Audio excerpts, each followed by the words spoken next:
अस्सलाम वालेकुम। एक और प्रॉपर्टी के प्लेटफॉर्म से मेरा नाम एहसान अहमद है।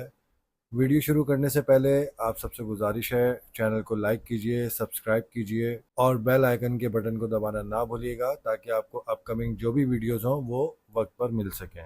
उम्मीद है आप सब लोग खैरियत से होंगे और ज़रूर आपने भी अपनी नज़रें इस मार्केट के ऊपर इस वक्त रखी हुई होंगी, बहरिया टाउन कराची की। कुछ अहम मालूमात हैं, कुछ डेवलपमेंट्स हैं जो बहुत तेज़ी से हो रही हैं बहरिया टाउन कराची के हवाले से। कुछ ज़रूरी डेवलपमेंट्स हैं जो आपके सामने रखूंगा मैं, जैसे कि एसबीसीए ने एनओसी इशू करी, बीकन हाउस स्कूल आ रहा है, नादरा का दफ्तर खुलने जा रहा है यहाँ पे, और जो कायबोर जो इंटरेस्ट रेट है वो भी रिवाइज होने के लिए जा रहा है।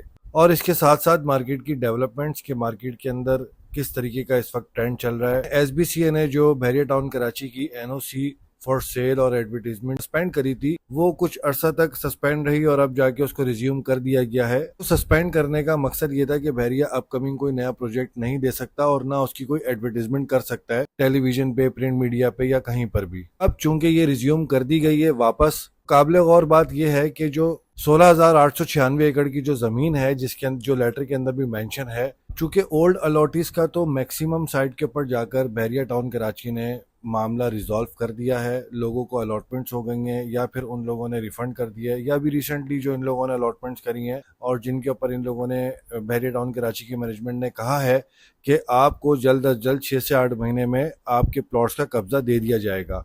और रिसेंटली जो डेवलपमेंट हुई है इस हवाले से, जितने भी अनबैलेटेड या डिस्प्यूटेड लैंड के अंदर अलॉटीज थे उनको विद इन दी बाउंड्री और एग्जिस्टिंग प्रीसेंट्स के अंदर अलॉटमेंट दी गई है। अब उसकी डेवलपमेंट में 6 से 8 महीने 10 महीने लगेंगे और उसके बाद फिर अलॉटीज अपना अलॉटमेंट जमा करवा सकते हैं, कब्जा ले सकते हैं प्लॉट का। काबिल गौर बात यह है यहाँ पे कि जो एनओसी फॉर सेल और एडवर्टीजमेंट जो इशू हुई है, तो इसका क्या पर्पज है? क्या बहरिया कोई नया प्रोजेक्ट लेकर आ सकता है इस 16,896 एकड़ के अंदर? तो वो कुछ भी लेकर आ सकता है। अगर उसके पास कोई ह्यूज लैंड है इस 16,896 एकड़ के अंदर तो वो किसी भी किस्म का प्रोजेक्ट लेकर आ सकता है और उसकी परमिशन एसबीसी उसको दे चुका है कि आप एनओसी फॉर सेल भी कर सकते हैं और एनओसी और एडवर्टीजमेंट भी हो सकती है उसकी। तो वो दोनों काम हो सकते हैं उसके अंदर उस एनओसी के बिहाफ के ऊपर। तो वो कोई भी नया प्रोजेक्ट भी लेकर आ सकता है, अब उसके ऊपर किसी किस्म की भी रिस्ट्रिक्शन नहीं है। साथ साथ जैसा कि मैंने आपको बताया कि बीकन हाउस स्कूल भी यहाँ पर आ रहा है। ऑलरेडी देखा जाए तो बहरिया के 2 स्कूल हैं जो बहरिया ऑपरेट कर रहा है, तीसरा स्कूल जो है वो रूट्स मिलीनियम है, चौथा कोई ऑप्शन बहरिया के रेजिडेंट्स के लिए नहीं था यहाँ पे जो विद इन दी बहरिया हो।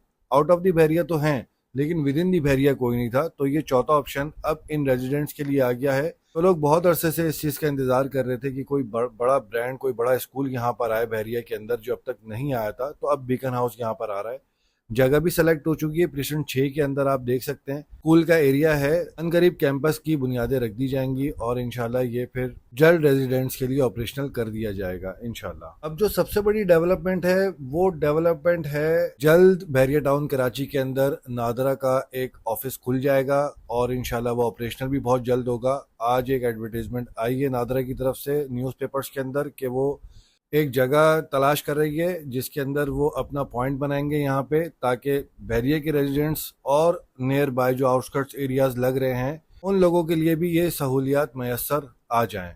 क्योंकि मैं ये देख रहा हूँ कि अगर आपको कोई नादरा के हवाले से कोई काम है, कोई बर्थ सर्टिफिकेट है, मैरिज सर्टिफिकेट है, डेथ सर्टिफिकेट है, सीएनआईसी का रिन्यूअल है, या उसको बनाना है, कोई भी एप्लीकेशन फॉर्म आपको प्रोसेस करवाना है, तो उसके लिए आपको शहर जाना पड़ता था और शहर में बहुत लंबी लंबी लाइनें, 2-2 घंटे, 3-3 घंटे, 4-4 घंटे लोग इंतज़ार किया करते थे। और फिर यहाँ से शहर का डिस्टेंस भी आप लोग को पता ही है। नादरा के इस स्टेप से बहरिया टाउन कराची के अंदर बहुत पॉजिटिव वाइब्स आएंगी, लोगों के लिए बहुत आसानियां पैदा होंगी यहाँ पे, और लोग जो है बजाय शहर जाने के अब बहरिया टाउन में ये सेंटर खुलने के बाद लोगों के लिए आसानियां पैदा हो जाएंगी और लोगों को जो भी नादरा के हवाले से क्यूरीज होंगी, कोई भी काम होगा, वो फिर यहाँ बहरिया टाउन की जो सेंटर बनेगा इस सेंटर में आके अपना प्रोसेस करवा लिया करेंगे। एक बात ये भी सुनने में आ रही है कि जो स्टेट बैंक ऑफ पाकिस्तान ने कायबोर का रेट सेट करना है आने वाले वक्तों में, आगे चंद दिनों के अंदर वो डिक्रीज करेगा 3 से 4%, जो एक्सपेक्टेड है कि वो कम करेगा। 5 तारीख को इसकी मॉनेटरी पॉलिसी आ रही है। अब देखते हैं इसके अंदर ये है कि ये करता है नहीं करता, या करता भी है तो कितने % कम करता है। जितना मैक्सिमम % ये कम करेंगे उतना ही प्रॉपर्टी के अंदर बूम आने के चांसेस ज़्यादा होंगे। फॉर एग्जांपल अब सुनने में आ रहा है कि इस महीने में, नवंबर के महीने में 3 से 4% एक्सपेक्टेड है और आगे इसको मजीद दिसंबर के महीने में और कम किया जाएगा। सिंगल डिजिट के अंदर लेकर आना है इनको। 6%, 7%, 8%, 9%, ये सिंगल डिजिट्स हैं। इनमें से किसी भी 1% पे लाकर इसको सेट करना है। तो अब देखते ये हैं कि 1 से 2 महीने में, 3 महीने में क्या डेवलपमेंट्स होती हैं काइबोर इंटरेस्ट रेट के हवाले से।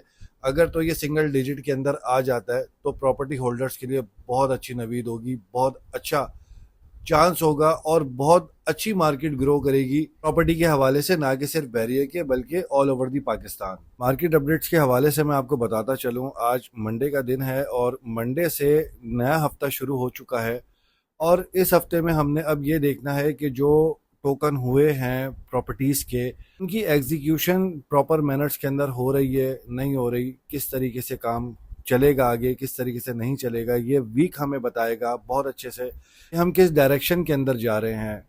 होपफुली इंशाल्लाह मैं ये समझता हूँ कि मार्केट के अंदर अब तक जितने भी प्लॉट्स के टोकन्स हुए हैं और जितनी भी सेल परचेज हुई है, उनकी एग्जीक्यूशन जो इस वीक के अंदर होनी है वो स्मूथली हो जाएगी इंशाल्लाह। पॉजिटिव वाइब्स हैं, अच्छा बाज़ार चलेगा, ख़बरें भी अच्छी आ रही हैं, तो मैं ये समझता हूँ कि इंशाल्लाह ये एग्जीक्यूशन की तरफ जाएंगी चीज़ें। और एग्जीक्यूशन की तरफ जब जाएंगी और पहला फेज़ जब कंप्लीट हो जाएगा, फिर आएगा सेकंड फेज़। सेकंड फेज़ की डेवलपमेंट सब डिपेंड करती हैं जो इस वीक के अंदर ट्रांसफ़र्स होने हैं। अगर तो ये ट्रांसफ़र्स स्मूथली हो जाते हैं तो इंशाल्लाह मैं ये समझता हूँ कि कमिंग वीक जो होगा वो बहुत अच्छा होगा, उसमें बहुत अच्छी बाइंग भी होंगी, सेलिंग्स भी होंगी और उसमें एंड यूज़र्स का भी रुझान बहुत ज़्यादा बढ़ेगा। चूँकि यहाँ पर प्लॉट्स के अंदर अभी भी बहुत बड़े चंक्स हैं, जैसा कि मैंने आपको प्रीवियसली वीडियोस के अंदर बताया था, मार्केट अपडेट्स दी थी कि यहाँ पर प्लॉट्स के रेट्स बहुत ज़्यादा नीचे हो गए हैं, रेजिडेंशियल के अंदर भी, कमर्शियल के अंदर भी। तो मेरी आप सब लोगों से गुजारिश है, आप लोग इस वीक का थोड़ा सा इंतज़ार करें। जो डेस्परेट हैं कोई चीज़ परचेज करने के लिए, वो तार बहुत ज़्यादा पॉजिटिव है, बहुत ज़्यादा अच्छा बाज़ार जो अब तक हमें नज़र आ रहा है। लेकिन ये वीक जो गुजरेगा, ये वीक हमें डायरेक्शन देगा कि हमने मज़ीद बाइंग करनी है किसी ऐसे प्रेजेंट के अंदर जहां आप चाहते हैं कि इन्वेस्टमेंट करें, अपना घर बनाएं, यहाँ पे कंस्ट्रक्शन करें। चूँकि कंस्ट्रक्शन की एसओपीज़ भी बहुत बेहतर हो चुकी हैं, यहाँ पे आप सिर्फ ग्राउंड फ्लोर भी बना सकते हैं इसके अंदर, और अगर ग्राउंड फ्लोर के साथ साथ ग्राउंड+1 भी बनाने तो वो भी आप बेशक बना सकते हैं। और एक लेटेस्ट डेवलपमेंट और है बैरियर टाउन कराची के अंदर, जो अभी सैटरडे को जो मीटिंग हुई है यहाँ बैरियर टाउन के हेड ऑफिस के अंदर, इसके अंदर शायद महमूद कुरैशी साहब ने एक चीज़ का ऐलान किया है कि अब कोई भी अगर कमर्शियल प्रॉपर्टी को बनाता है, कंस्ट्रक्ट करता है, तो वो सिर्फ और सिर्फ ग्राउंड फ्लोर भी कंस्ट्रक्ट कर सकता है। ग्राउंड फ्लोर की शॉप्स जो है वो सेल परचेज भी कर सकता है, रेंटल बेसिस के ऊपर भी दे सकता है। ये डिपेंड करता है उस अलॉटी के ऊपर, उस लैंडलॉर्ड के ऊपर जो ये प्रॉपर्टी कंस्ट्रक्ट करवाएगा। तो आज के लिए इतना ही, इंशाल्लाह मिलते हैं नेक्स्ट वीडियो के अंदर कुछ नए टॉपिक्स के साथ, मार्केट अपडेट्स के साथ। अपना ख्याल रखिएगा, चैनल को लाइक, सब्सक्राइब और बेल आइकन के बटन को दबाना ना भूलिएगा ताकि आपको आने वाली हर वीडियो का नोटिफिकेशन आपको टाइमली मिलता रहे।